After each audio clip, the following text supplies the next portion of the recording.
"You should not be in here." The voice cut through the dusty silence like a blade, and Nora Caldwell froze with her hand still resting on the ancient wooden box. Her heart hammered against her ribs as she turned slowly, expecting to see Mrs. Thornwood, the head housekeeper who would surely dismiss her for snooping where she did not belong. But the figure standing in the doorway of the attic was not Mrs. Thornwood. It was a man she had never seen before, tall and broad-shouldered, with eyes that seemed to glow faintly in the dim light filtering through the small window. He wore clothes too fine for a servant, too casual for nobility, and he watched her with an intensity that made her skin prickle with awareness. "I was just cleaning," Nora managed to say, her voice barely above a whisper.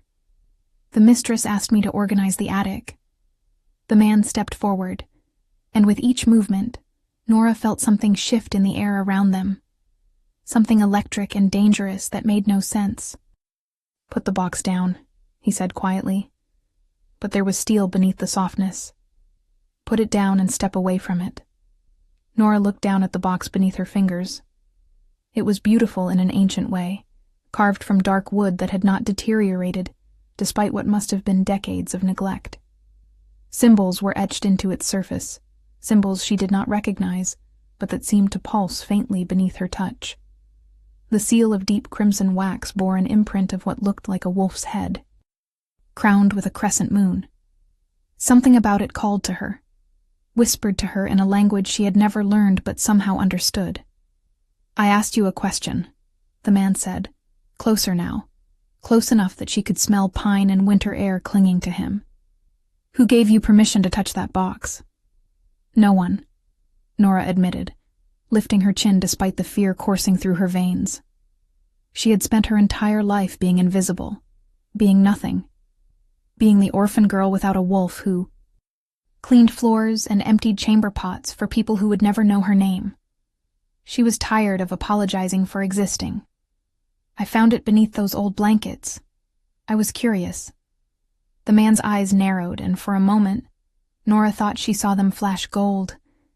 Impossible. Unless he was a shifter, one of the blessed ones who could command their wolf at will. "Curious," he repeated, and there was something almost amused in his tone now. "Curiosity is dangerous for someone in your position." Before Nora could ask what he meant, before she could step away from the box as he had commanded, her fingers pressed against the wax seal. She had not meant to do it. It was as if her hand moved of its own accord, drawn by some invisible force she could not name. The seal cracked beneath the pressure. The sound was small, insignificant, just a tiny fracture in old wax, but the effect was catastrophic. Power exploded outward from the box like a shockwave, a blast of energy so intense that Nora was thrown backward. She hit the wall hard enough to knock the breath from her lungs, stars dancing across her vision. The man cursed, a sharp, vicious sound, and then he was there, his hands gripping her shoulders, his face inches from hers. "What did you do?" he demanded. And now there was no amusement, only urgency, and something that might have been fear. "What in the name of the moon did you just do?" Nora could not answer. She could not breathe, because something was happening inside her. Something that felt like waking up after a lifetime of sleep.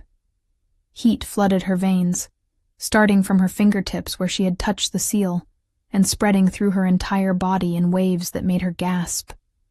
Her skin felt too tight, her bones ached, and beneath it all was a howl building in her chest. A howl she had never been able to make because she had no wolf. Except that was a lie. She could feel it now. Feel her. A presence that had always been there but dormant, sleeping, waiting. "Impossible," the man whispered, and his hands tightened on her shoulders. "You are supposed to be human. You have no scent, no wolf. How is this possible?" The attic door slammed open, and suddenly the small space was crowded with people. Nora recognized some of them as members of the household staff, but others were strangers, all of them staring at her with expressions ranging from shock to outright terror. "The seal has been broken," someone said, a woman with silver-streaked hair and a voice like winter frost. After all these years, someone finally broke the Silvercrest seal. Silvercrest. The name meant nothing to Nora, but it clearly meant something to everyone else. The room erupted into whispers, into arguments, into accusations and demands. Through it all, the man who had found her kept his hands on her shoulders, kept his body between her and the others, as if protecting her from something she could not see. "Everyone out," he said, and his voice carried a weight of command that silenced the room instantly. "Now." They obeyed without question, filing out of the attic until only Nora and the man remained. He released her shoulders slowly, carefully, as if she might shatter if he moved too quickly. "My name is Marcus," he said quietly. "I am the beta of the Blackthorn Pack, and you just triggered an alarm that will bring the Alpha King himself to this estate within the hour." Nora pressed her back against the wall, trying to process his words through the chaos still raging inside her body. The Alpha King, Cassian Blackthorn. Even she, isolated as she was, knew that name. He ruled all the packs with absolute authority, a warrior king who had taken power through strength and cunning and had held it for nearly a decade. Stories about him ranged from reverent to terrified, but all agreed on one thing. He was not a man to be trifled with. "I did not mean to," Nora said, and hated how small her voice sounded. "I did not know. I was just cleaning. Did not know about any seal or any Silvercrest or any of this." Marcus studied her face for a long moment, and Nora had the unsettling feeling that he was seeing far more than she wanted to reveal. "What is your name?" he asked. "Nora Caldwell." "And your parents? Your family?" "Dead," Nora said flatly. "They died when I was 3. I was raised in the church orphanage until I was old enough to work.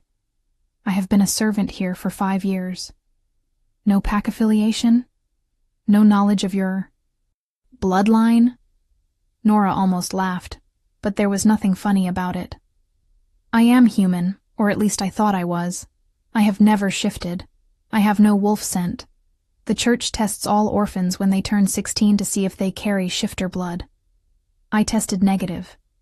Marcus looked at the box, which now lay open on the floor, its lid blown off by the force of whatever power had been sealed inside.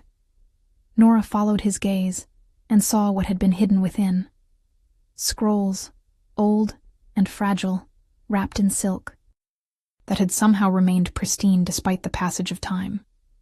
And resting on top of them, a signet ring of white gold, its face carved with the same symbol that had been on the wax seal. A wolf's head crowned with a crescent moon. "The Silvercrest sigil," Marcus said quietly. "The royal line that ruled before Cassian took power. They were massacred 23 years ago in a coup orchestrated by the Ashford family. Every man, woman, and child was killed. Or so we believed." He looked at Nora, with an expression she could not read. "But if the seal recognized you, if it allowed you to break it, then you carry Silvercrest blood, which means everything we thought we knew about that night is a lie." Nora's legs gave out, and she slid down the wall until she was sitting on the dusty floor, her mind struggling to grasp what he was telling her. Royal blood, massacre, impossible. She was nobody. She was nothing. She cleaned floors and washed linens and tried not to anger the cook. She could not be connected to any of this. "There must be a mistake," she said desperately. "The seal must be broken. It must have responded to anyone's touch after so many years. It cannot mean what you think it means. The Silvercrest seals were created by blood magic," Marcus explained, crouching down so he was at her eye level. "They only respond to direct descendants of the royal line. If you were not Silvercrest, the seal would have killed you the moment you touched it. Instead, it opened for you. And from the way your wolf is stirring right now, I would say it did more than just open. It woke something inside you that has been sleeping your entire life." As if in response to his words, Nora felt another surge of heat, another pulse of that strange power that made her gasp. Her vision blurred, and for a moment, she saw the world differently, sharper, clearer, every scent and sound magnified until it was almost overwhelming. Then it faded, leaving her shaking and confused. "What is happening to me?" she whispered. "Your wolf is waking up," Marcus said gently, "which should not be possible at your age. But apparently the Silvercrest magic works differently than we understood. The seal must have been suppressing your wolf all these years, keeping you hidden, keeping you safe. Safe from what?" But even as Nora asked the question, she knew the answer. Safe from whoever had killed the rest of her family. Safe from the people who would want to finish what they started 23 years ago. Safe from a world that would see her as either a threat or a tool to be used. "We need to move you," Marcus said, rising to his feet and extending a hand to help her up. "Before Cassian arrives, I need to get you somewhere more secure. Somewhere we can protect you while we figure out what this means." Nora stared at his hand, but did not take it. "Why would you protect me? You do not know me. You do not owe me anything." Marcus smiled, and it was a sad, weary expression. "Because 23 years ago, I served in the Silvercrest Guard. I was just a young soldier then, barely more than a boy, but I was there the night of the massacre. I heard the screams. I saw the blood, and I have spent every day since wondering if there was something I could have done differently, some way I could have saved them." He flexed his fingers, still offering his hand. "If you truly are Silvercrest, if you truly survived when we all thought the line was extinct, then maybe I get a chance to do what I failed to do back then. Maybe I get a chance to protect the last of the royal blood." Nora took his hand, not because she trusted him, but because she had no other choice. Her world had shattered in the space of minutes, and she was grasping for anything solid to hold on to. Marcus pulled her to her feet with surprising gentleness, then moved to gather the contents of the box. He wrapped the scrolls and the signet ring carefully in the silk, handling them as if they were sacred relics. "Do not touch anything else," he warned. "If there are more protections woven into these items, I would rather not trigger them until we have someone who understands Silvercrest magic." They had just reached the attic door when Nora felt it. A presence, vast and overwhelming, pressing against her awareness like a physical weight. She stumbled, and Marcus caught her elbow, his expression tightening. "He is here," Marcus said quietly. "The king." He felt the seal break, and he came immediately. "I thought you said we had an hour," Nora managed to say, through the pressure building in her skull. "I was wrong. I have never felt him move this fast." Marcus guided her down the narrow attic stairs, through the servants' passages, but Nora knew it was futile. Whatever was coming, whoever was coming, she could feel him getting closer with every breath. It was like standing in the path of an avalanche, knowing there was no escape, only the terrible anticipation of impact. They emerged into the main hallway just as the front doors crashed open. The household staff scattered like birds before a storm, and Nora found herself rooted to the spot, unable to move, unable to look away from the man who strode through the entrance, as if he owned not just this estate, but the very air they breathed. Cassian Blackthorn, the Alpha King. Nora had imagined him before, of course. Everyone did. But nothing could have prepared her for the reality. He was tall, easily a head taller than Marcus, with shoulders broad enough to block out the light from the doorway. His hair was dark as midnight, falling to his shoulders in waves that somehow looked both wild and controlled. But it was his eyes that caught her, held her, refused to let her go. They were amber, bright as molten gold, and they fixed on her with an intensity that stole the breath from her lungs. He stopped 3 paces away, and Nora watched as those impossible eyes widened fractionally, watched as something like shock crossed his features before his expression hardened into something unreadable. "You," he said, and his voice was everything she had expected, and nothing like it at the same time. Deep, commanding, but with an undercurrent of something that sounded almost like wonder. You broke the Silver Crest seal. It was not a question, but Nora nodded anyway, unable to form words under the weight of his stare. Cassian took a step closer, and Nora's instincts screamed at her to run, to flee, to get away from this predator who was looking at her like she was both prey and prize. But she was still frozen, still trapped in his gaze. Impossible, Cassian murmured. And then he did something Nora never expected. He inhaled deeply, scenting the air around her, and his eyes flashed pure gold. You have no scent, no wolf signature. You should be human.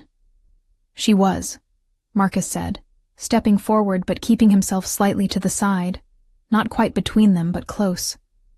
Until she broke the seal. Now her wolf is waking. Cassian's attention snapped to his beta, and Nora felt the loss of his focus like a physical ache. Explain, the king commanded. Marcus did, laying out everything that had happened in the attic with concise efficiency. Cassian listened without interrupting, his expression growing darker with every word. When Marcus finished, silence stretched between them, heavy and dangerous. Show me the box, Cassian said finally. Show me everything.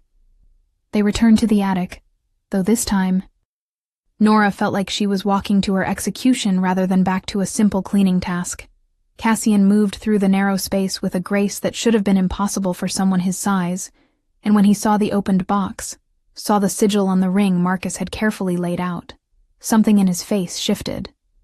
He crouched down, studying the items without touching them, and Nora watched as his jaw clenched. It is real, he said quietly. The Silver Crest seal, the royal ring, the blood. Scrolls. All of it is real. He looked up at Nora, and this time there was something calculating in his expression, something that made her want to run. Which means you are real. The question is, are you a miracle or a trap? I am neither, Nora said, finding her voice at last. I am a servant. I am nobody. Whatever you think I am, whatever that seal means, you are wrong. Cassian rose to his full height, and Nora had to tilt her head back to maintain eye contact. The Silver Crest seal does not make mistakes, he said. It was crafted with the most powerful blood magic ever created, designed to protect the royal line's most precious secrets. It would kill anyone without the proper bloodline who tried to open it. You not only survived touching it, you awakened it, which means you are Silvercrest, and that makes you very, very far from nobody. He turned to Marcus. Clear the estate. I want every servant, every guard, every resident moved to the North Wing within the hour. This wing is now under royal seal. No one enters without my direct permission. Your Majesty, Marcus began, but Cassian cut him off with a look. That was not a suggestion, Beta. It was an order. Marcus bowed his head in submission, though Nora could see the tension in his shoulders. As you command. As Marcus left to carry out the order, Cassian returned his attention to Nora, and she felt that overwhelming pressure again, that sense of being seen too clearly, too completely. You will come with me, he said. You will answer my questions, and you will tell me everything you know about your past, your family, your life. Leave nothing out. And if I refuse? Nora asked, though she knew it was foolish to challenge him. Something flickered in Cassian's eyes, something that might have been approval, or might have been amusement. You do not want to know the answer to that question, he said softly. But I will tell you this. If you truly are Silvercrest, then your life just became infinitely more complicated and infinitely more dangerous. There are people who will kill you simply for existing. There are others who will try to use you as a pawn in their political games. And there are some who will see you as a threat to the throne I have held for the past 9 years. He took a step closer. close enough that Nora could feel the heat radiating from his body. "So, you have a choice, Nora Caldwell. You can come with me willingly, accept my protection, and give me a chance to determine whether you are truly who the seal claims you are, or you can refuse, and I will have you taken into custody as a potential security threat to the realm. Either way, you are coming with me. The only question is whether you walk or whether I carry you." Nora lifted her chin, meeting his gaze with every ounce of defiance she could muster. She had spent her entire life being pushed around, being told what to do, being invisible and voiceless. If she was going to die, if this was all going to end in blood and betrayal as it apparently had for her family, then she would at least face it on her feet.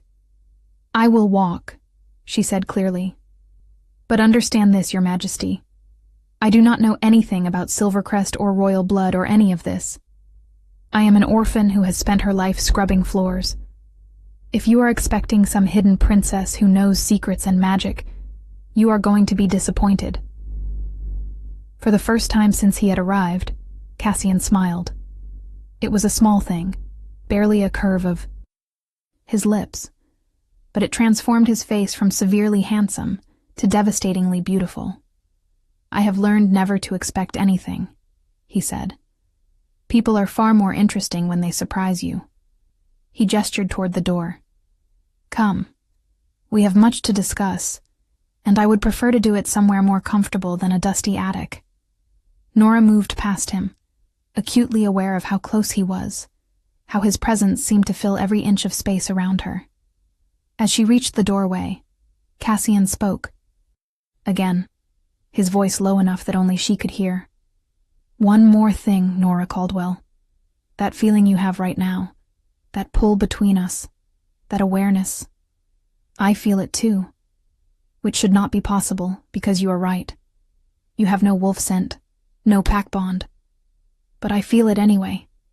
He paused, and Nora forced herself to keep walking, to not turn around, to not acknowledge the truth in his words. Because he was right.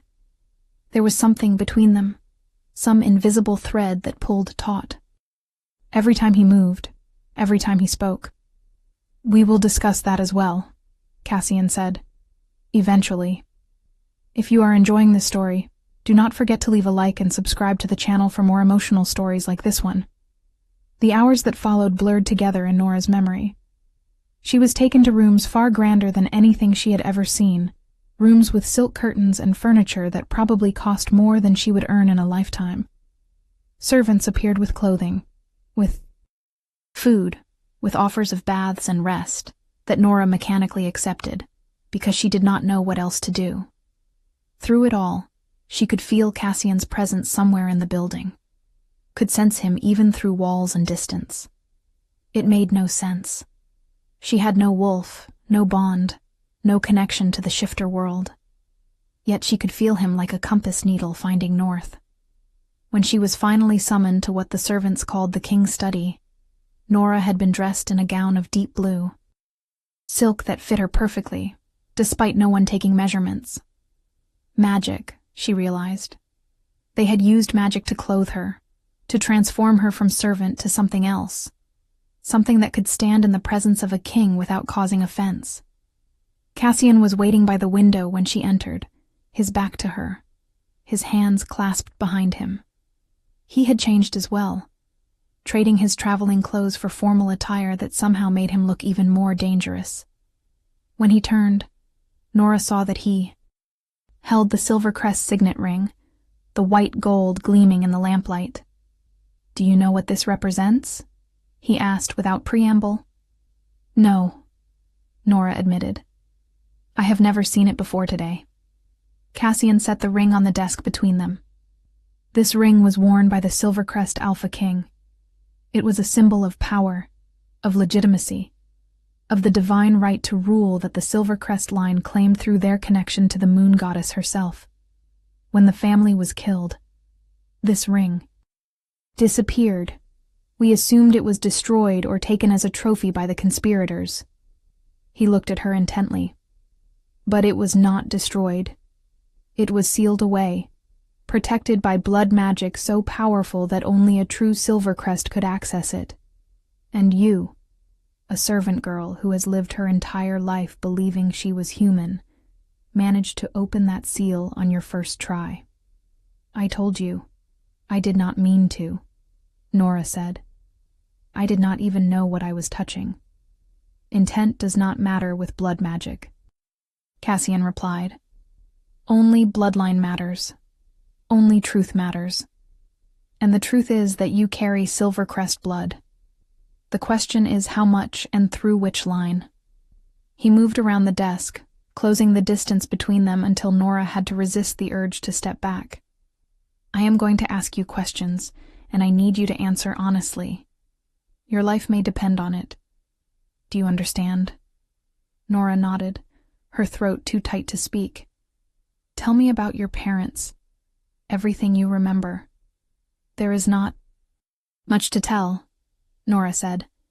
They died when I was 3. I have some memories, but they are fragmented. My mother had dark hair and a soft voice. She used to sing to me. My father was tall, quiet. He would carry me on his shoulders. That is all I remember. Their names, I do not know. The church said there were no records. They told me I was found wandering in the woods near the border between the Blackthorn and Ashford territories. I was covered in blood, but none of it was mine. They assumed. My parents had been killed by rogues. Cassian's expression tightened.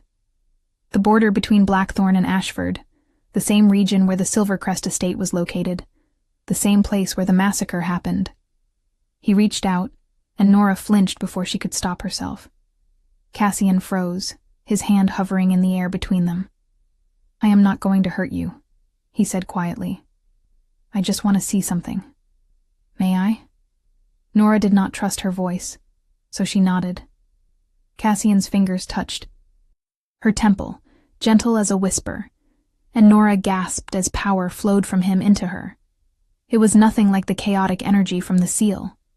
This was controlled, purposeful, searching. You have a block in your mind, Cassian murmured, his eyes distant as he concentrated. Someone put a barrier around your memories, your wolf, everything that would identify you as Shifter. It is old magic, crafted when you were very young. Powerful magic. His eyes refocused on her face. Whoever hid you, whoever sealed your wolf away, they loved you very much. This kind of working requires sacrifice. Blood. Life force. Someone gave up part of themselves to keep you safe. Tears stung Nora's eyes, though she did not know why. She did not remember anyone loving her that much. Did not remember anyone caring whether she lived or died. Can you break it? She asked. The block. Can you remove it so I can remember? I can, Cassian said slowly. But I will not. Not yet, continued, at Nora's look of the betrayal. The block is tied to your wolf.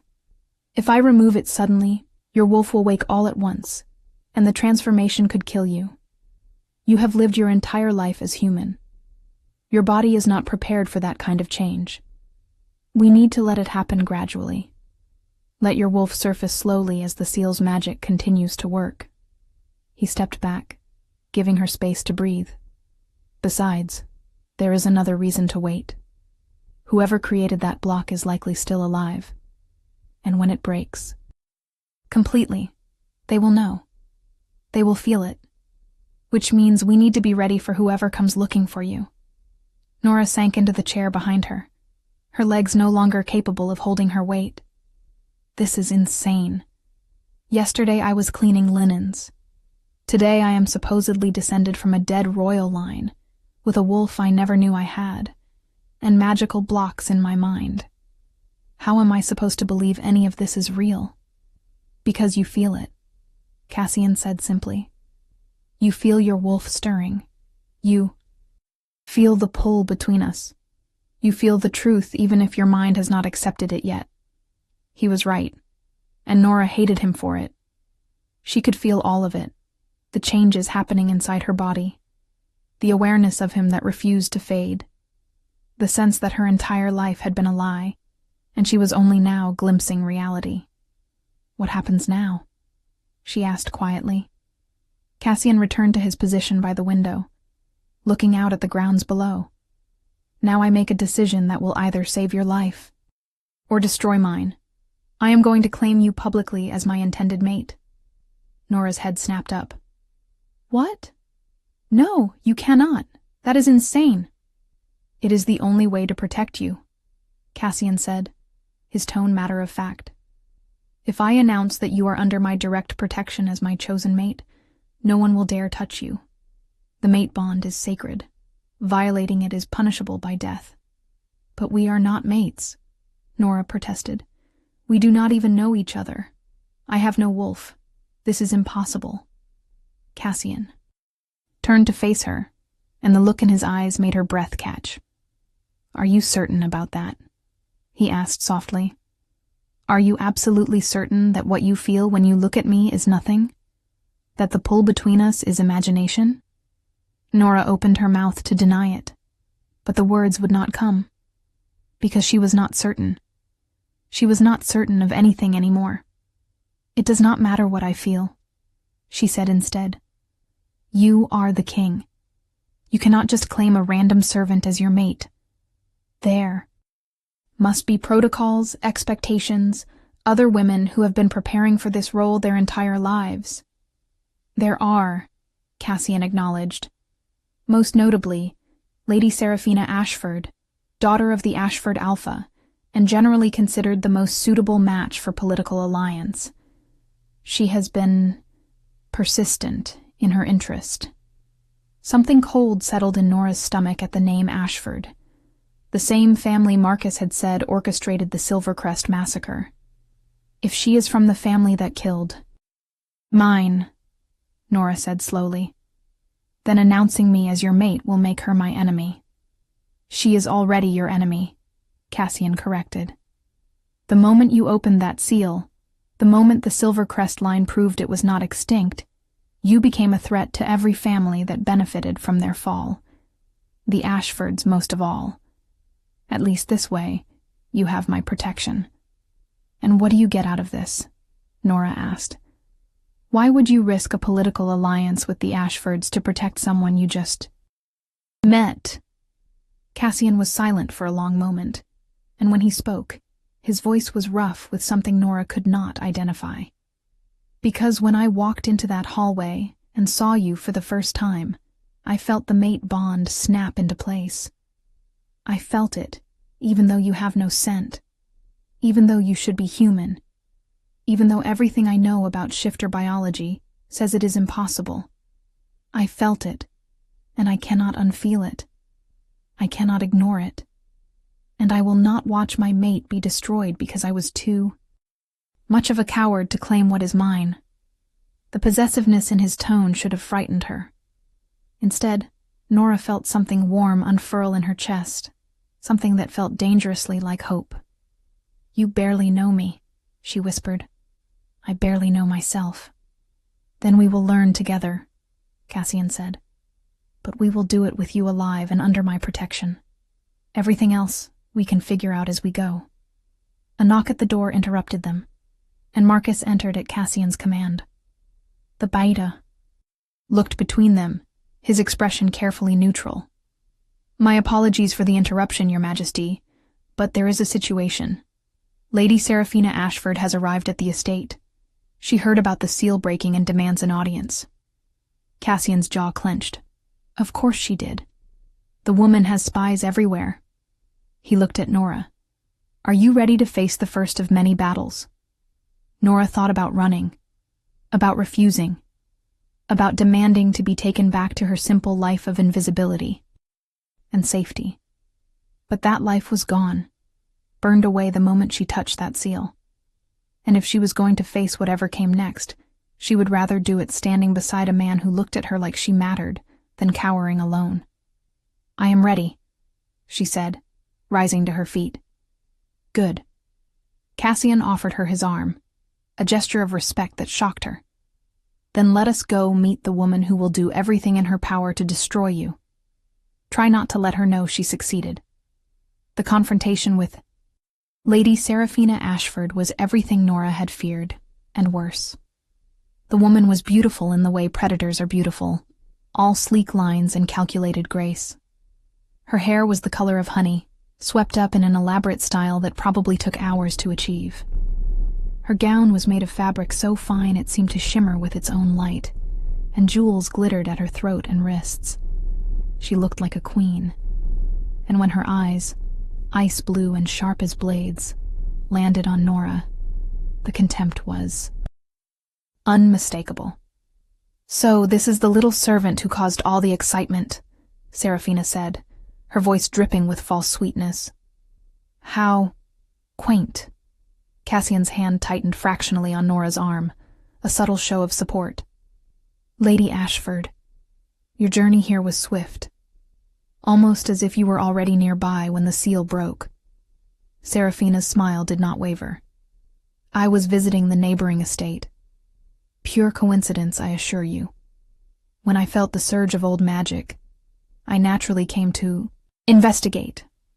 One cannot be too careful about these things, especially in these troubled times." "Naturally," Cassian said dryly. "Then allow me to ease your concerns. The situation is well in hand.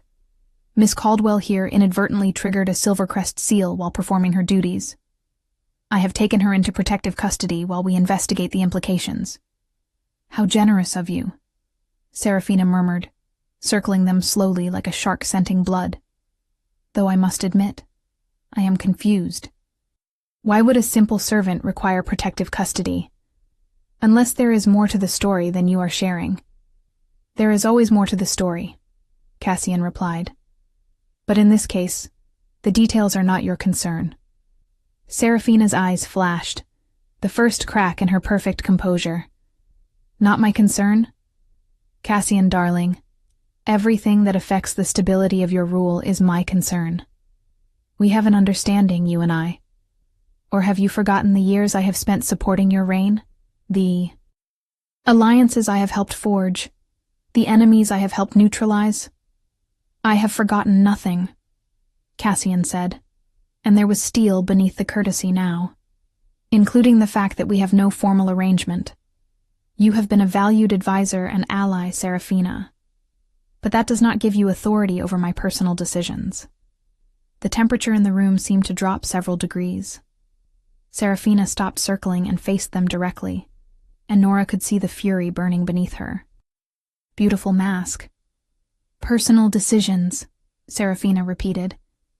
"Is that what she is? A personal decision?" "She is my mate," Cassian said, and the words rang through the room like a bell. "I am claiming Nora Caldwell as my chosen mate, and any who wish to challenge that claim can do so formally through the ancient rites. But I warn you now, I will defend that claim with everything I have." The silence that followed was deafening. Nora could hear her own heart pounding, could feel the weight of Seraphina's stare like a physical thing. When the lady finally spoke, her voice was very soft, very dangerous. "You are making a mistake," she said. "A terrible, costly mistake. This girl is nobody. She has no pack, no lineage, no training. She will make you weak. She will make you vulnerable. And your enemies will destroy you both. Let them try," Cassian said simply. Seraphina looked at Nora then, really looked at her, and what Nora saw in those ice-blue eyes made her blood run cold.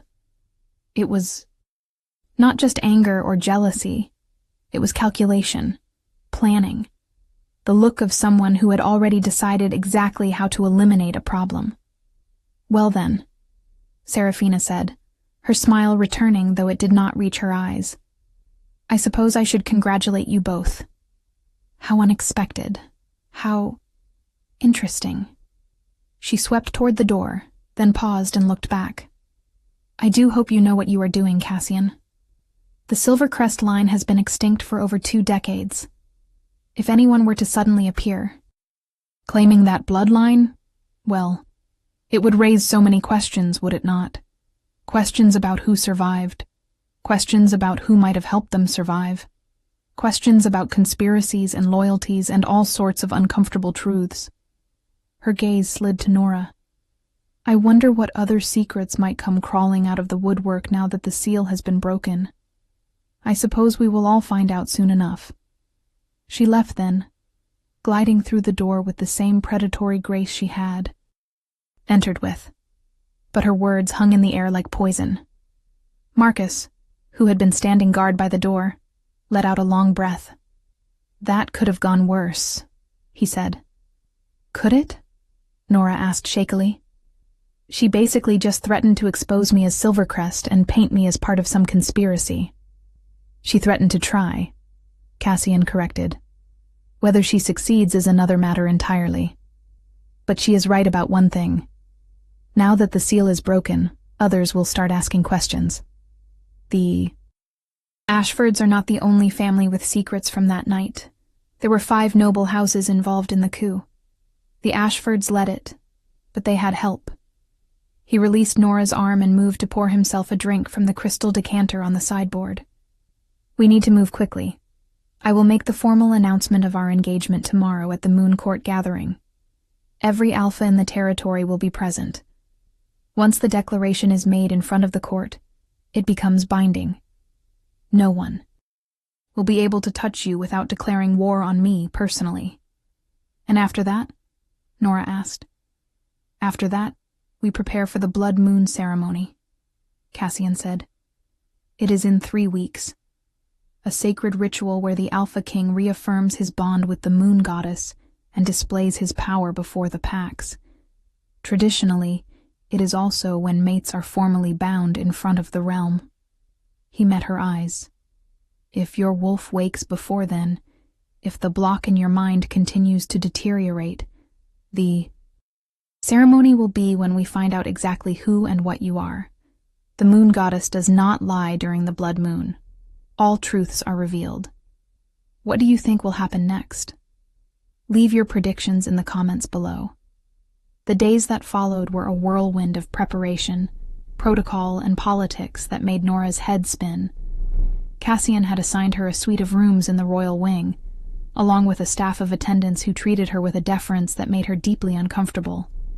She was fitted for gowns, taught court etiquette by a stern woman named Helena, who seemed perpetually disappointed in her posture, and subjected to lessons in everything from dancing to diplomatic small talk. Through it all, Nora could feel her wolf growing stronger. It started as whispers, impressions, fleeting moments where her senses would sharpen or her instincts would flare. But with each passing day, the presence grew more distinct, more insistent. She began to catch scents she had never noticed before, could hear conversations from rooms away, felt urges to run and hunt and howl that she had to constantly suppress. The block in her mind was crumbling, and with it, fragments of memory began to surface. Flashes of a grand hall filled with wolves, a woman's laughter, warm and musical, strong arms lifting her high, and blood. So much blood. The nightmares started on the 3rd day. Nora would wake gasping, images of fire and screaming still vivid behind her eyes. But when she tried to grasp the details, they slipped away like smoke. Cassian visited her every evening, ostensibly to check on her progress, but really, Nora suspected, to reinforce the mate bond that grew stronger with each interaction. They would talk for hours, about everything and nothing. He told her about the politics of ruling, about the delicate balance he maintained between the packs. She told him about her life in the orphanage, about the small kindnesses that had sustained her through years of loneliness. And slowly, carefully, they began to trust each other. "You are not what I expected," Cassian admitted one evening, as they sat in the garden overlooking the estate grounds. "When I felt the mate bond, I thought the moon goddess had made a mistake. You had no scent, no wolf. It made no sense." "And now?" Nora asked. "Now I think perhaps she knew exactly what she was doing," Cassian said quietly. "You have a strength in you, Nora. Not the obvious kind. Not the warrior strength of claws. Fangs. But something deeper.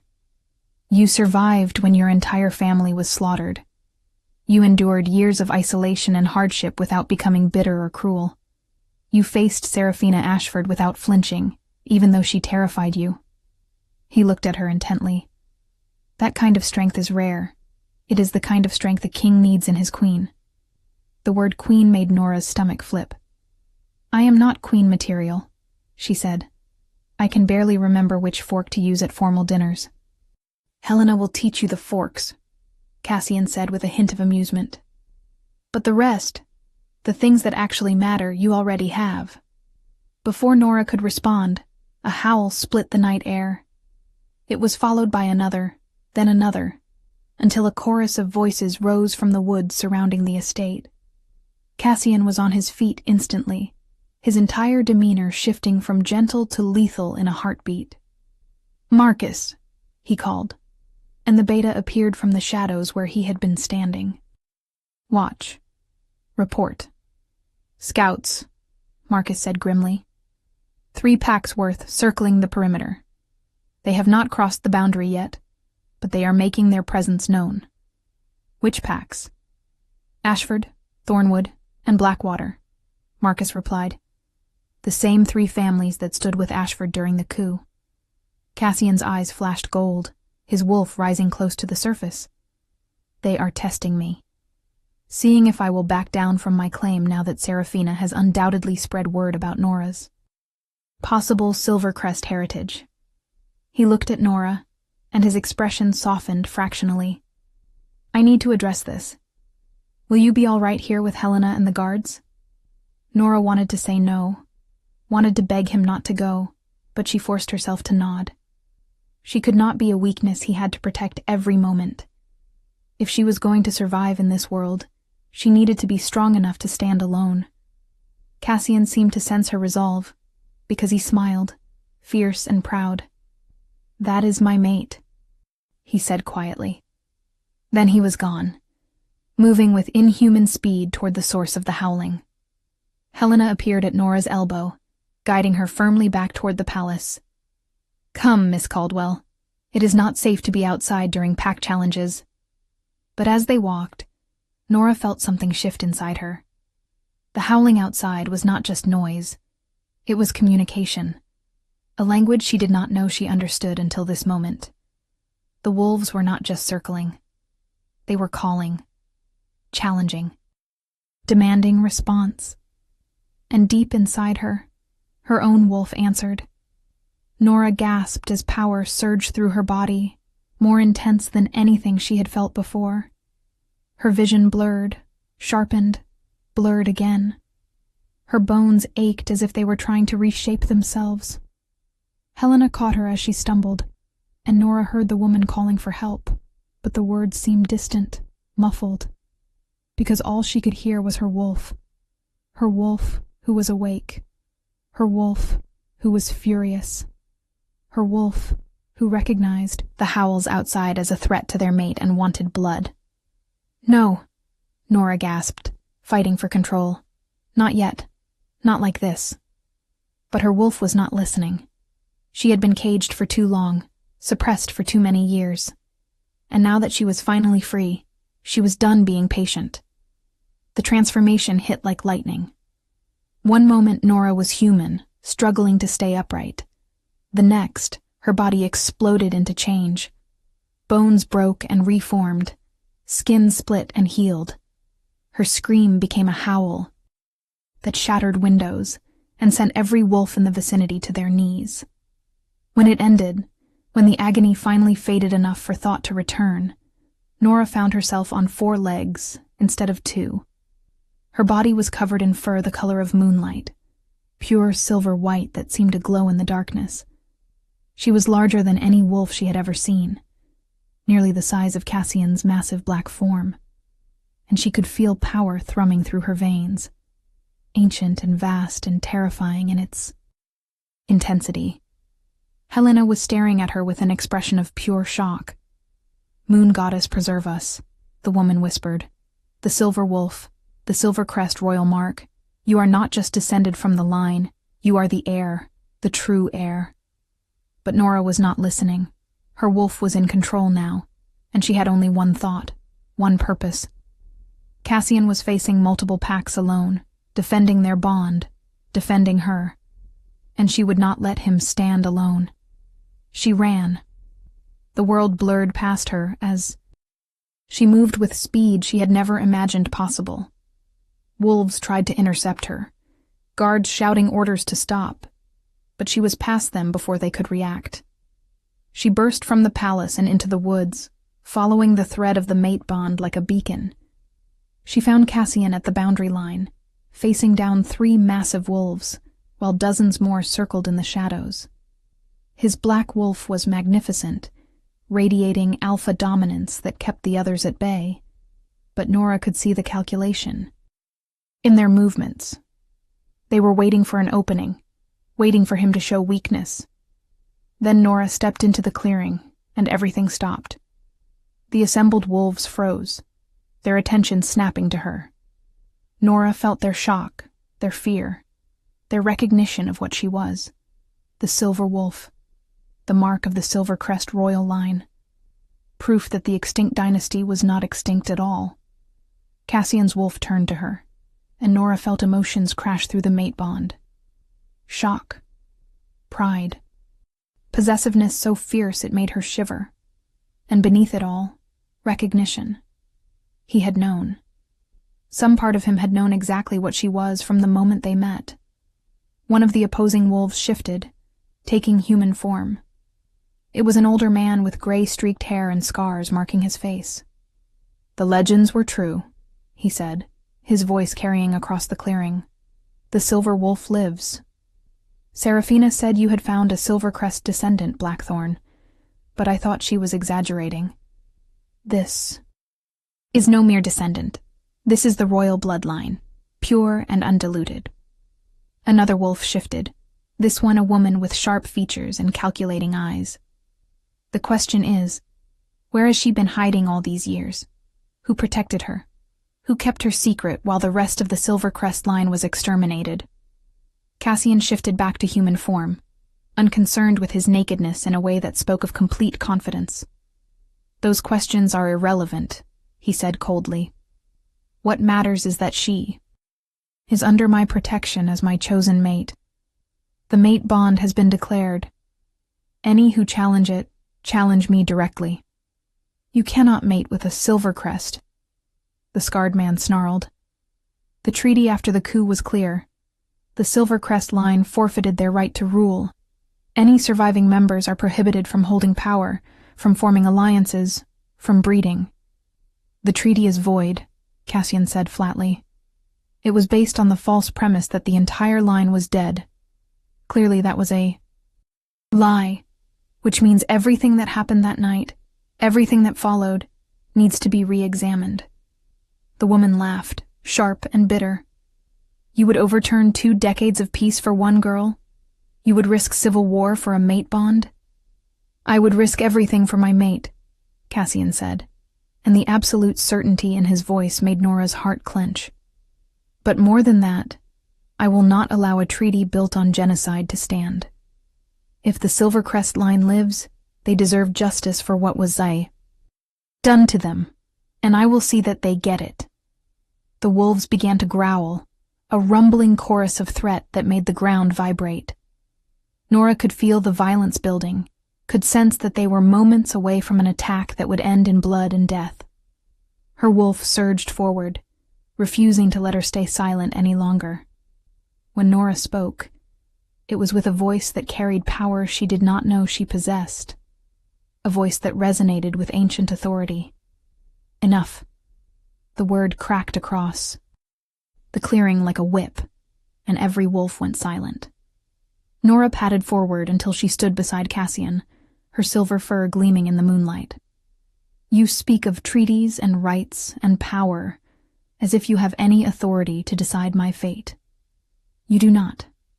I am Silvercrest. I am the Silver Wolf. And I will not be dictated to by the families who slaughtered my bloodkin." She let her power unfurl.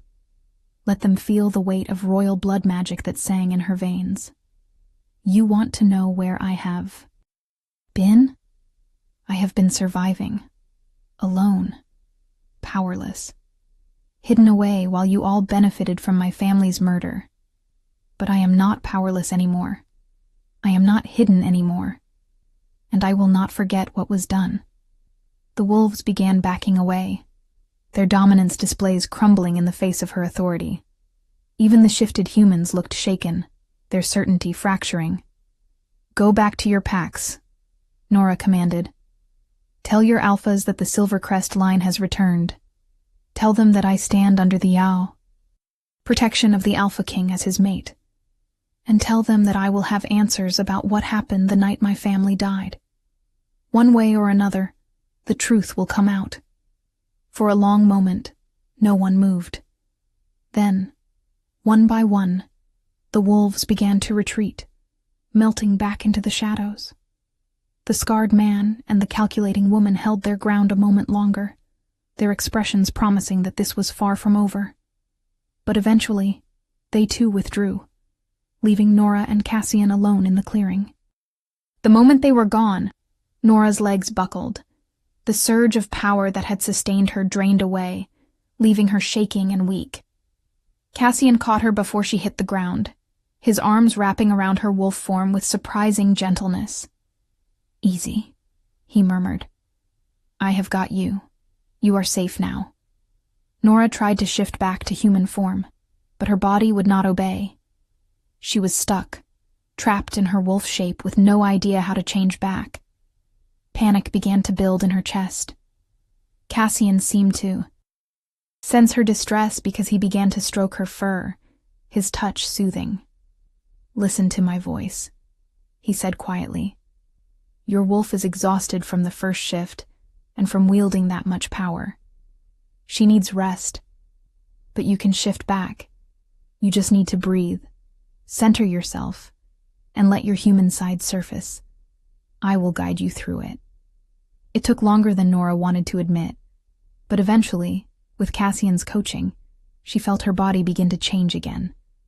This time the transformation was slower, less violent, though no less uncomfortable. When it finally finished, she was human again, naked and trembling in Cassian's arms.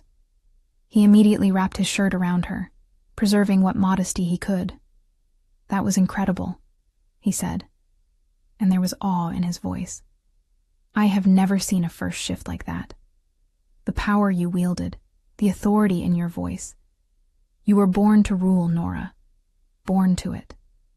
Nora buried her face against his chest, overwhelmed by everything that had just happened. "I did not even know what I was doing," she admitted. "My wolf just took over. I could not stop her." "You did not need to stop her," Cassian said.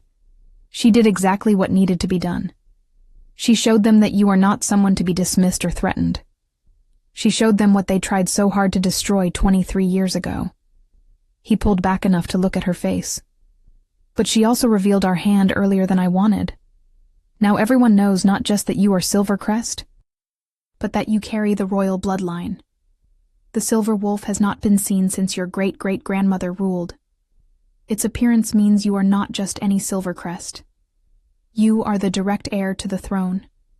"I do not want a throne," Nora said desperately. "I just want to survive. I just want to understand what happened to my family." "Then we will find those answers together," Cassian promised. "But I need you to understand something. You unleash that power tonight in front of multiple packs. Word will spread. Within days, every supernatural creature in the realm will know that the silver wolf has returned. Some will see that as hope. Others will see it as a threat that needs to be eliminated before you become too powerful to stop." He cupped her face in his hands. "The blood moon ceremony is in 2 weeks. We need to use that time to prepare you, to train you, to help you master your wolf before you have to stand before the entire realm. Can you do that? Can you trust me to help you?" Nora looked into his amber eyes, saw the genuine concern there alongside the fierce possessiveness. He could have walked away, could have decided she was too much trouble, too much risk. But instead, he was offering to stand with her, to fight for her, to give her the tools she needed to survive. I trust you, she said quietly. And as the words left her lips, Nora felt the mate bond between them surge stronger, felt it settle into place like a key turning in a lock. This was real. Whatever else was uncertain, whatever dangers lurked in the shadows, this connection between them was true. Cassian's eyes flashed gold, and Nora knew he felt it too. For a moment, she thought he might kiss her. The tension between them pulled taut, electric with possibility.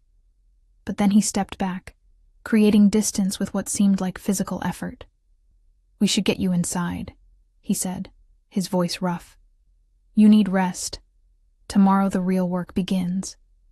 If you want to see how this story ends, make sure you are subscribed with notifications on. The 2 weeks before the blood moon ceremony passed in a blur of training, politics, and increasingly vivid nightmares. Cassian assigned Marcus to oversee Nora's combat training, teaching her how to fight in both human and wolf form. The beta was patient, but demanding, pushing her past her limits until she thought she might collapse. But with each session, she grew stronger, faster, more confident in her abilities. Helena continued her lessons in etiquette and politics, though the older woman's attitude had shifted from disappointment to something approaching reverence after witnessing Nora's first shift. You carry yourself like a servant still, Helena would chide. But you are a princess, the last princess of the oldest bloodline in our history. Your posture, your speech, your very presence must reflect that. Nora tried. She really did. But years of training to be invisible could not be undone in days. What helped more were her private sessions with Cassian. Every evening, he would come to her rooms, and they would practice the formal rituals and dances required for the blood moon ceremony. Being close to him, touching him, moving in sync with him, helped strengthen the mate bond, and gave Nora a center to focus on when everything else felt overwhelming.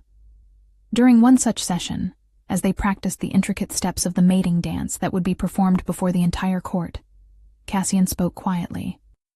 There is something you need to know about the blood moon ceremony, something I have not told you yet. Nora missed a step, but recovered quickly. That sounds ominous. During the ceremony, the moon goddess's power is at its peak. She uses that power to reveal truth, to burn away lies and deception. Anyone standing in her light during the ritual will have their secrets exposed. He met her eyes. For you, that means the block in your mind will shatter completely. Every memory that was sealed away will return all at once. It will be painful. It will be overwhelming. And everyone watching will see your reaction. Nora's heart sank. So everyone will know exactly what happened the night of the massacre. They will see my memories of it. Yes, Cassian confirmed, which is why I wanted to warn you. Give you a choice. We can postpone the ceremony. Wait until your memories return naturally. It might take months, but it would be more private. Nora considered it as they continued to dance. The thought of having her most traumatic memories exposed in front of hundreds of strangers was terrifying. But delaying meant staying in this state of uncertainty, of not knowing who she really was, or what had happened to her family. No, she said finally. We do the ceremony as planned. I need to know the truth. And if making it public helps convince people that I am not lying about my heritage, then so be it. Cassian pulled her closer, breaking the formal dance hold. You are braver than, he murmured against her hair. Braver than I was at your age. You are only a few years older than me, Nora pointed out. You cannot have been that different. I was a coward, Cassian said bluntly. When I saw the opportunity to seize power after the massacre, I took it. I told myself I was bringing order to chaos, preventing further bloodshed. But the truth is, I benefited from your family's death. I built my reign on the ashes of the Silvercrest dynasty. And I never questioned it too deeply, because doing so would have meant admitting I was complicit in an atrocity. Nora pulled back to look at him, surprised by the raw honesty. You did not know I existed. You could not have saved me. But I could have investigated, Cassian said. I could have demanded answers about what really happened that night instead of accepting the official story. I could have at least tried to ensure that justice was served. Instead, I let the Ashfords and their allies control the narrative. Because it was convenient for me. He cupped her face gently. I cannot change the past, but I can promise you this. When your memories reveal the truth about that night, I will ensure that every person responsible faces consequences, even if it means going to war with half the realm. Before Nora could respond, a commotion outside the door interrupted them. Marcus burst in without knocking, his expression grim. Your Majesty, we have a problem. Serafina Ashford has formally challenged the mate. Bond, she is invoking the right of contest. Cassian went very still, and Nora felt rage pulse through the bond between them. When?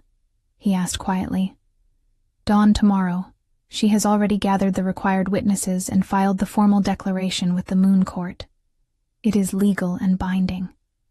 Marcus looked at Nora apologetically. I am sorry. I should have anticipated this. The right of contest is an ancient law, rarely used, but still valid. Any unmated female of sufficient rank can challenge. A declared mate bond if she believes it was formed through deception or coercion. I did not deceive or coerce anyone, Nora protested. The mate bond is real. That is what the contest will determine, Marcus explained. It is a trial by combat. You and Serafina will fight in wolf form. Whoever wins proves their claim is valid. Whoever loses... He trailed off, but Nora understood. Whoever loses dies. This is insane, Nora said, looking between Marcus and Cassian. I have only had my wolf. For 2 weeks. Serafina has been training her entire life. This is not a contest. It is an execution. Which is exactly why she called for it, Cassian said, his voice cold with fury. She knows you are not ready. She is gambling that I will not risk you, and will withdraw the mate claim to save your life. He turned to Nora, and the intensity in his gaze made her breath catch. I will not force you to fight. If you want to withdraw, I will accept it. You will still be under my protection. We can delay the bond until you are stronger. And what happens to you? Nora asked. If I withdraw, Serafina wins by default. Does that mean she can claim you as her mate? Marcus shifted uncomfortably. Technically, yes. The right of contest, if unchallenged, gives the victor the right to claim the mate bond for themselves. Nora felt something fierce and possessive rise in her chest. Her wolf snarling at the very idea of another woman claiming Cassian. 2 weeks ago, she had not even known he existed. Now the thought of losing him felt like losing a part of herself. I will fight, she said. Cassian shook his head. Nora, you are not ready. Serafina is one of the best fighters in her generation. She will kill you. Then train me, Nora demanded. We have until dawn. That gives us hours. Train me. Teach me everything you can. And then trust me to fight for what is mine. She stepped closer to him, close enough to feel the heat radiating from his body. You claimed me as your mate. You said you would risk everything for me. Well, now I am saying the same thing. I will risk everything for you, for us. Because this bond is not convenient or political or fake. It is real. And I will not let Serafina Ashford take it from me without a fight. For a long moment, Cassian just stared at her. Then, slowly, a smile curved his lips. It was a fierce, wild thing that made him look more wolf than man. All right, he said. Then let us make sure you survive until sunrise. Marcus, clear. The training grounds. Gather anyone who has combat experience with speed fighters like Serafina. We are going to spend the next few hours teaching Nora every dirty trick and exploit we know. Marcus grinned. Now that sounds like a plan I can support. The hours that followed were brutal. Cassian and Marcus put Nora through scenario after scenario, teaching her how to anticipate attacks, how to use her smaller size and greater speed to her advantage, how to turn an opponent's strength against them. Other wolves joined them, each offering insights from their own fighting styles. By the time dawn began to lighten the sky, Nora was covered in bruises and bite marks, exhausted beyond anything she had ever experienced. But she was also faster, sharper, more confident than she had been the day before. "Remember," Cassian said, as they walked toward the ceremonial grounds where the contest would take place. "Seraphina will try to intimidate you first. She will use words, gestures, anything, to make you doubt yourself. Do not engage. Do not respond. Save all your energy for the fight itself." "And if she is just better than me?" Nora asked quietly. "If all the training in the world is not enough?" Cassian stopped walking and turned to face her fully. "Then you make sure that when you fall forward. You fight with everything you have, until your very last breath. You make her work for every inch, make her earn the victory, make her remember your name for the rest of her life." He pulled her into his arms, holding her tightly. "But I do not think it will come to that. I have seen something in you these past 2 weeks, Nora. A fire. A determination. You have survived things that would have broken most people. You will survive this, too." Nora wanted to believe him. Goddess, how she wanted to believe him. But as they approached the ceremonial grounds and she saw the crowd that had gathered, saw Seraphina waiting in the center of the circle in her wolf form, beautiful and deadly and utterly confident, doubt crept in. Seraphina's wolf was the color of honey and cream, sleek and muscular, and at least a third larger than Nora had expected. Her eyes, the same ice blue as her human form, tracked Nora's approach with predatory focus. The officiator, an ancient female wolf with fur gone gray with age, stepped forward. "We gather at dawn to witness the rite of contest. Lady Seraphina Ashford has challenged the declared mate bond between Alpha King Cassian, Blackthorn, and Nora Caldwell. Combat will continue until one opponent yields or dies. There will be no interference from outside parties. Does each combatant understand and accept these terms?" Seraphina shifted to human form just long enough to say, "I accept," then shifted back, showing off how effortlessly she could control her transformation. Nora took a deep breath and shifted as well. It was easier than it had been the first time, but still uncomfortable, still strange. Her silver wolf form drew gasps from the crowd, as it always did, but Nora tried to block out the audience. She needed to focus. She looked at the officiator and nodded her acceptance, unable to speak in wolf form, but hoping the gesture was clear enough. It must have been because the ancient wolf raised her muzzle to the sky and howled. The contest had begun. Seraphina did not waste time with posturing or circling. She attacked immediately, a blur of honey-colored fur and slashing claws that hit Nora like a freight train. They went down in a tangle of limbs and fangs, and Nora barely managed to twist away before Seraphina's jaws closed on her throat. She rolled, came up on her feet, and tried to remember everything Cassian had taught her. Use your speed. Do not try to overpower her. Make her come to you. Seraphina lunged again, and this time Nora was ready. She dodged to the side, letting Seraphina's momentum carry her past, and raked her claws down the other wolf's flank. First blood. The crowd roared, but Nora did not let it distract her. She had landed a hit, but it was superficial. Seraphina was barely wounded. The fighting continued, brutal and vicious. Seraphina was stronger, more experienced, and she used every advantage she had. She drove Nora back, forced her onto the defensive, landed blow after blow that left Nora's silver fur stained with red. But Nora did not yield. Every time she fell, she got back up. Every time Seraphina thought she had won, Nora found some reserve of strength to keep fighting.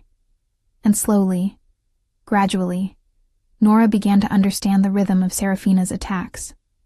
The other wolf was powerful, but she was also arrogant, She repeated patterns, telegraphed her strikes, expected Nora to react in predictable ways.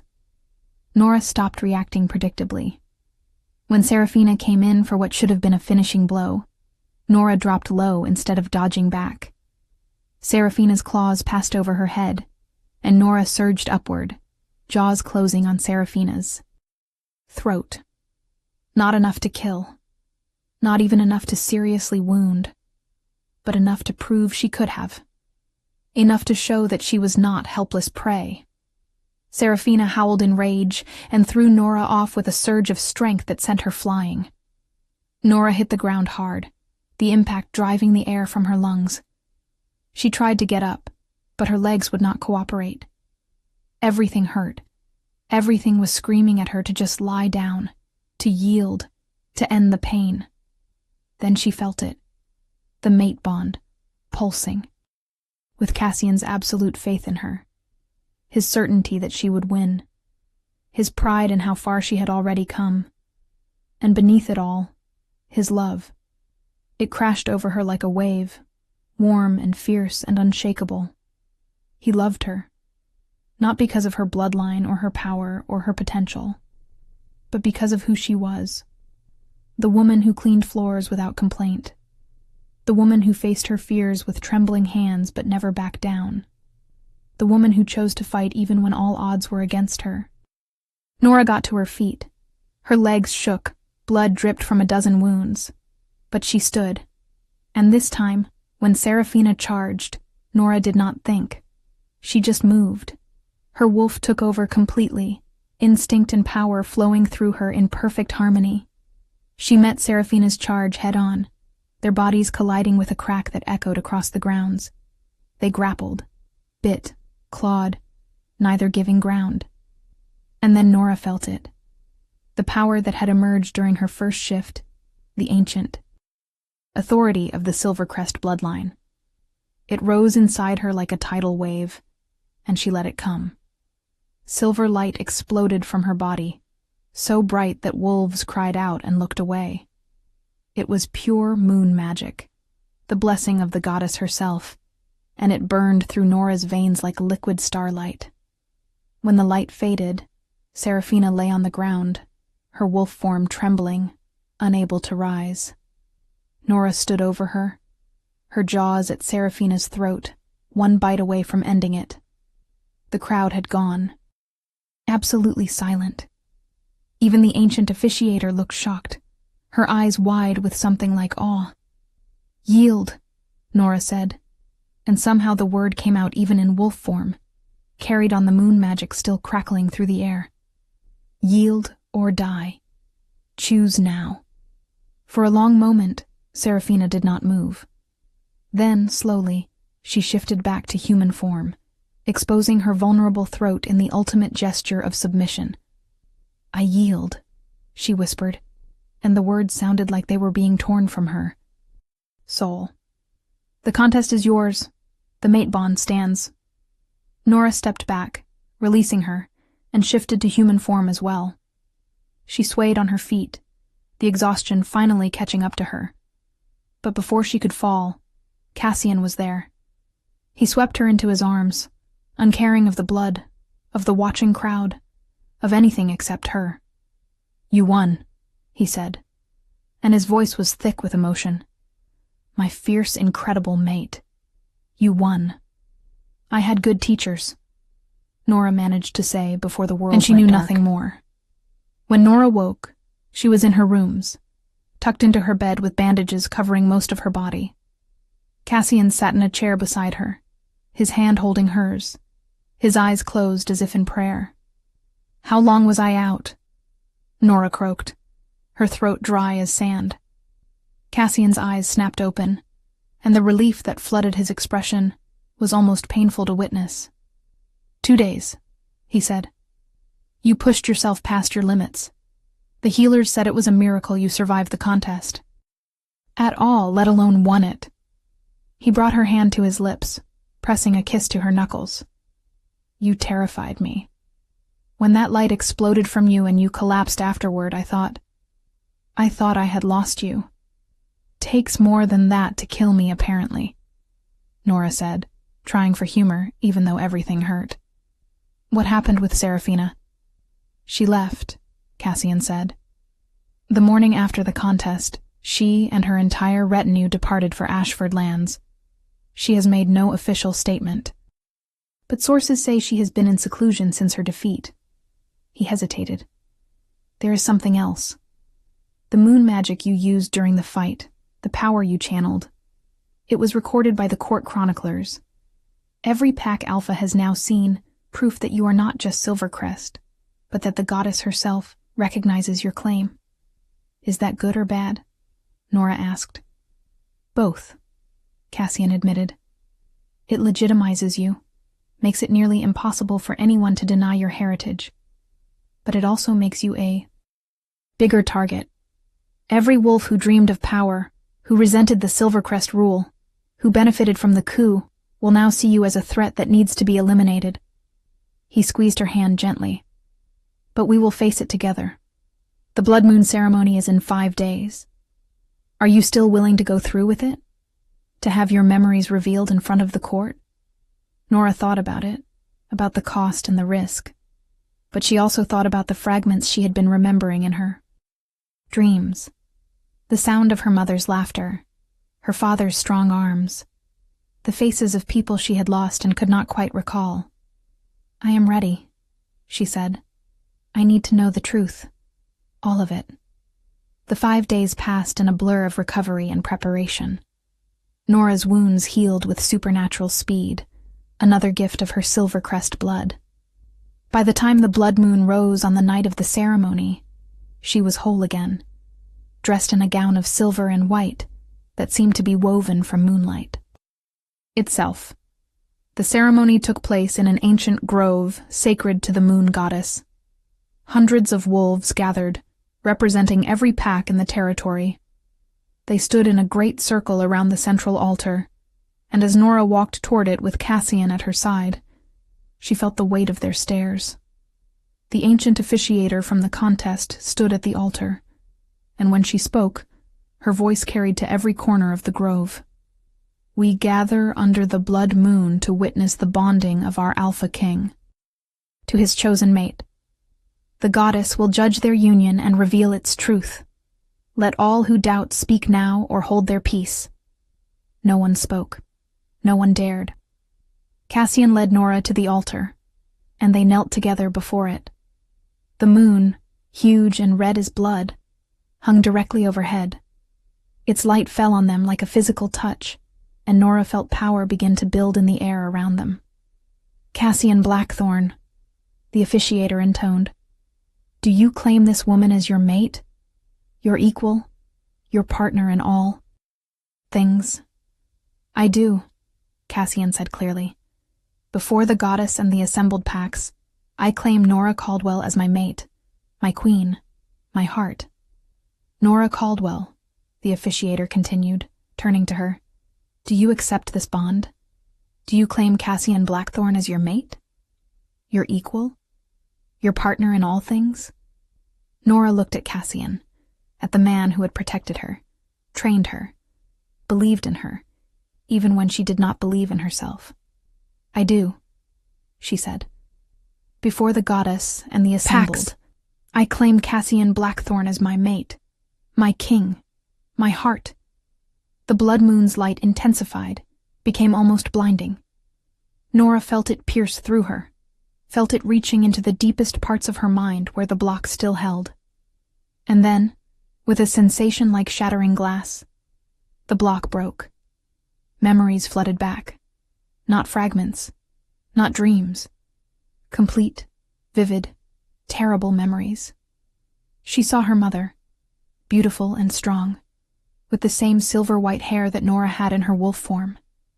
Saw her father, the Alpha King, powerful and gentle in equal measure.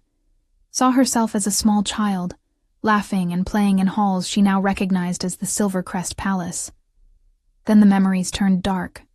Fire, screaming, wolves attacking from within the palace itself, betrayal from those who should have protected them. Her father fighting desperately, trying to hold back the tide. Her mother running with Nora in her arms, searching for escape. They reached a hidden room, a sanctuary protected by ancient magic. Her mother sealed them inside, then knelt before Nora with tears streaming down her face. "Listen to me, my love," her mother said, and Nora could hear the words as clearly as if she were there again. "They are coming for us. They want to end our line, to take our power. But I will not let them have you. I will not let them hurt you." Her mother pulled out the wooden box, the same one Nora had found in the attic. She placed it in front of the small girl Nora had been. Inside, "This box is your heritage, your birthright, proof of who you are. But for you to survive, you must forget. You must become invisible. You must hide until the time is right." Her mother cut her palm, letting blood drip onto the box. "I seal you, Nora Silvercrest. I seal your wolf, your memories, your power. I seal them until someone worthy finds you, until someone strong enough to protect you claims you. This is my gift. This is my sacrifice. Survive, my daughter.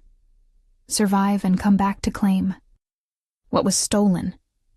The magic had flowed from her mother in waves, so bright and painful that little Nora screamed.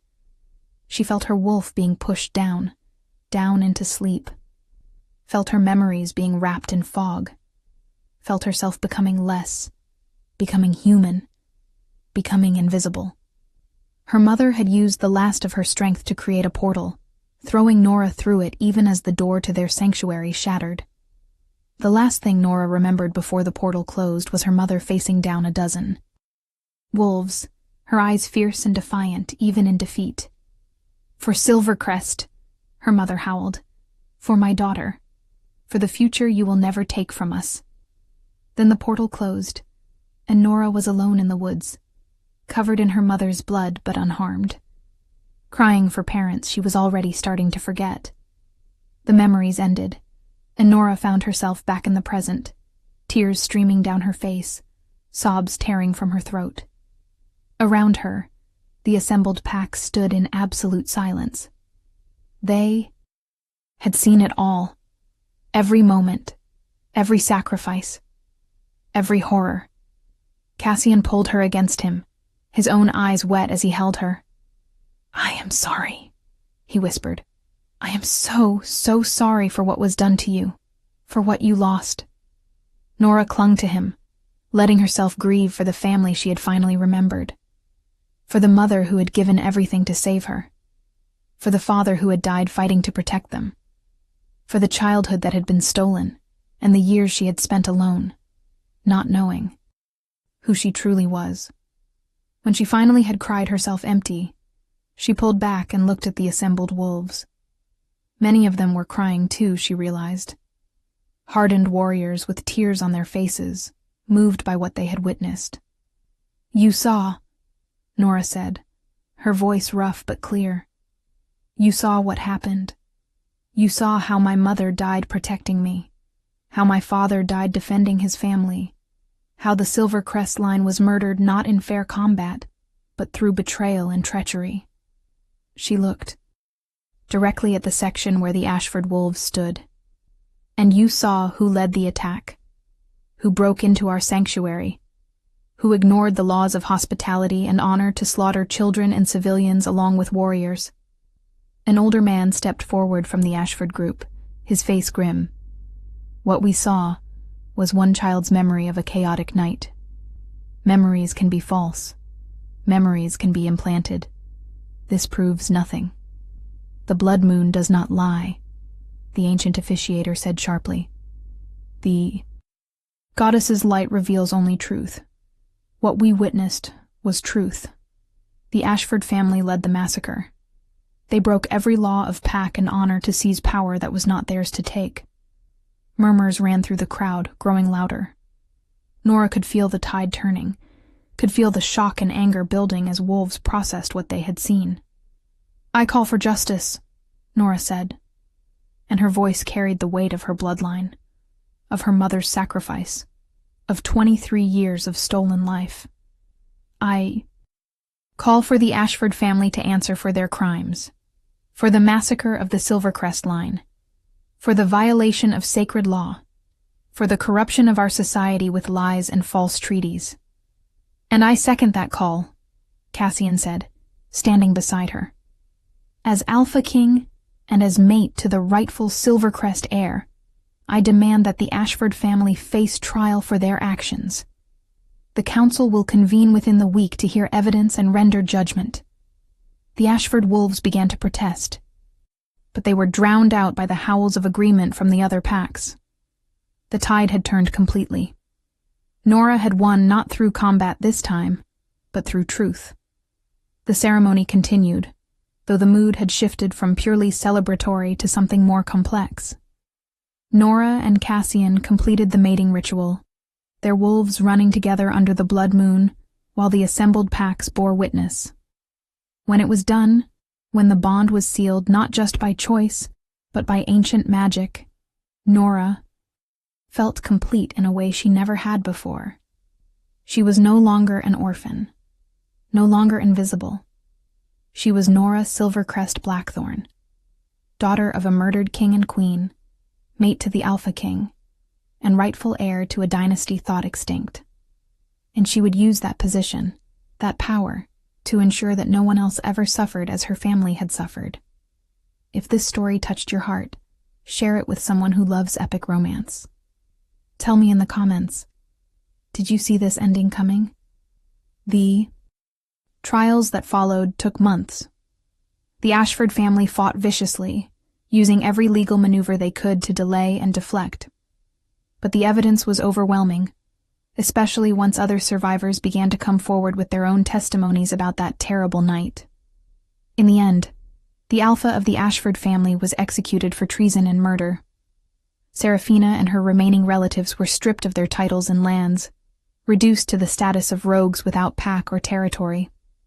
It was harsh, but necessary. The realm needed to see that justice could still be served, even decades later. Nora threw herself into learning how to rule, working alongside Cassian to reform laws and restore the traditions that had been corrupted after the coup. She discovered she had a talent for diplomacy, for seeing connections and finding compromises that satisfied multiple parties. Her reputation grew, and wolves who had initially dismissed her as a political pawn began to respect her in her own right. 6 months after the Blood Moon ceremony, Nora stood in the rebuilt Silvercrest Palace, looking out over lands that had been desolate for decades, but were now thriving again. Wolves who had been displaced, who had lost their packs to the chaos following the massacre, had returned. They were building a new community, one that honored the past while looking toward the future. Cassian found her there, wrapping his arms around her from behind. "Thinking about your parents?" he asked gently. "Always," Nora admitted. "I wish they could see this. See what we have built from the ashes." "I think they know," Cassian said. "I think your mother especially knows. Her sacrifice was not in vain. You survived. You came back. You reclaimed everything that was stolen." He turned her in his arms so he could see her face. "And you did it while maintaining your compassion, your sense of justice. You could have become cruel, could have sought revenge beyond what was necessary. But you did not. You chose to build rather than destroy. Your parents would be proud." Nora kissed him, pouring all her love and gratitude into the gesture. When they finally broke apart, she smiled. "We have built something good here," she said. "But we are not done yet. There are still wolves who need help, still injustices that need to be addressed, still work to be done. Then we will do it together," Cassian promised, "today, tomorrow, and every day after. You and me, king and queen, mates, partners." "Partners," Nora agreed, and the word felt like a vow. She had started as nobody, an invisible servant cleaning floors in a house that was not her home. But through courage and determination, through love and sacrifice, she had become something more. She had become herself. Nora Silvercrest Blackthorn, the Silver Wolf, the last princess who refused to stay hidden. And her story, their story, was only beginning.